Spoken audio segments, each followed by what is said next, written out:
It was just after midnight when David heard the knock. His best friend, Mark, stood there, sweaty, panicked, holding a tarp-covered box. "Please, bro. I need a favor.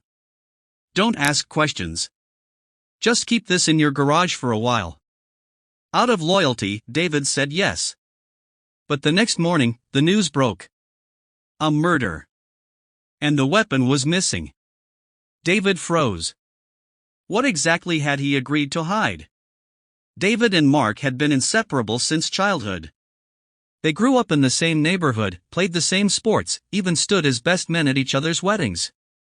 Mark was the wild one. The risk-taker. David, the steady, reliable guy. Through thick and thin, they always had each other's backs.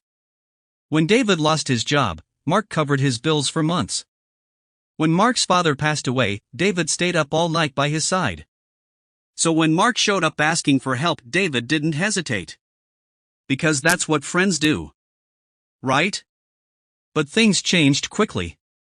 The news report showed a photo of the victim. A local businessman named Richard Hale.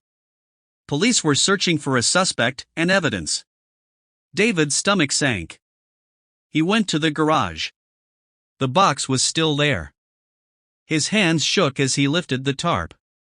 Inside was a crowbar. Covered in something dark. Moments later, Mark called. "Hey man, don't open it, alright? Just, trust me. It'll all make sense soon." David snapped.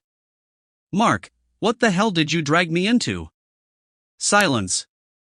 Then Mark whispered. "You owe me. Remember all the times I saved you? Now it's your turn." That night, detectives knocked on doors around the block. David felt the sweat dripping down his back. Should he lie for his best friend? Or hand him over? Unable to sleep, David confronted Mark the next day. They met at a diner. David slammed his fist on the table. "Tell me the truth, Mark. Did you kill him?"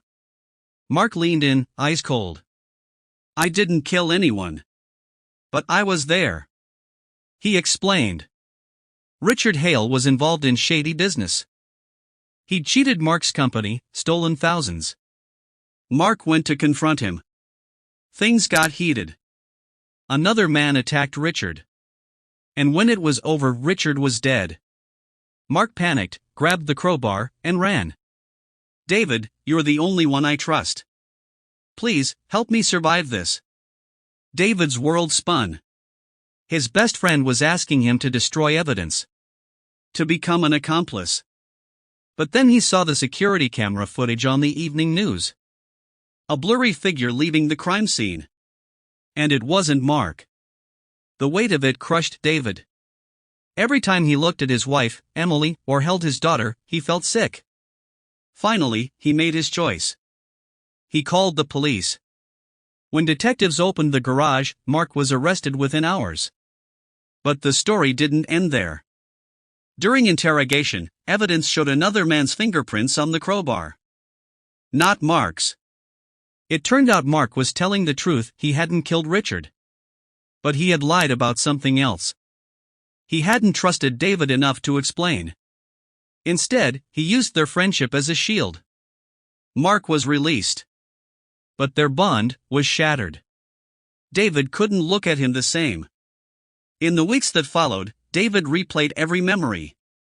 The laughter, the loyalty, the promises of brothers for life. But now he knew. Friendship without truth is a prison. Loyalty doesn't mean blind obedience. And sometimes the hardest thing you'll ever do is admit that the person you trusted most lied to you. David chose to protect his family, his integrity, and himself. And even though it cost him a brother, it gave him freedom. Real friendship is built on truth. When lies enter the picture, even the deepest bonds can break.